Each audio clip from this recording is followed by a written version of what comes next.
Are you recording already? And recording. Hello. I'm going to tell you a story about how the Americans weren't always the good guys. Nestled in the Tuscarawas Valley in Ohio, halfway between the Americans at Fort Pitt and the British at Fort Detroit, were several settlements. Along the Great Trail, the Moravian missionaries from Bethlehem, Pennsylvania, led by David Zeisberger, founded these missions for the Christian Delaware Indians to live in peace.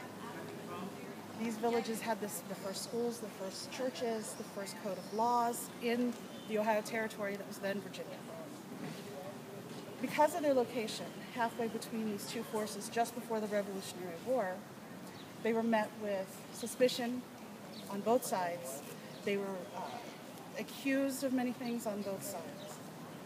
So if you can picture the Tuscarawas Valley along the Tuscarawas River, one of their final settlements, the settlement of Gnadenhutten, where they lived peacefully until the British at Fort Detroit had decided that the missionaries obviously were spies for the Americans. So the missionaries and their families were taken to northwest Ohio, to Sandusky, to captives in order to be under the rule of the British. As time went on, 96 were allowed to return home to harvest their crops. As they returned, the timing was so poor because at the same time, other Native Americans had raided some frontier villages near the Pennsylvania border.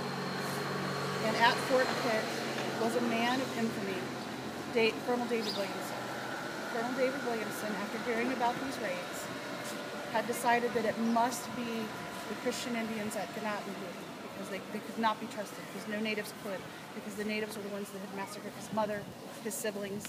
He always had hate in his heart, so this was the perfect reason for him to come. So he marched with a small group of men to Gnadenhutten, accused the Indians there of the atrocities.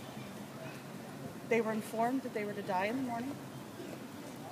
They asked and were granted permission to pray and sing hymns all night. Women and children in the cooper's cabin, men in the church. Those were the two buildings that were chosen to be the slaughterhouses by Colonel David Williamson. His soldiers, however, none of them were okay with this, and so they were given copious amounts of liquor in order to help them with the task.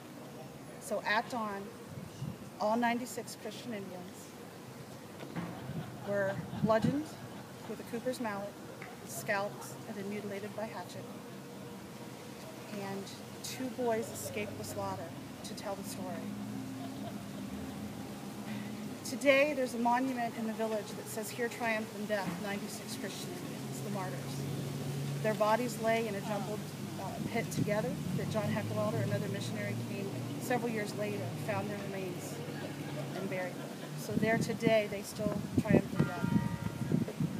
And this event was described by Teddy Roosevelt as the blackest mark on American history, as the Americans perpetrated this massacre of Christian Indians.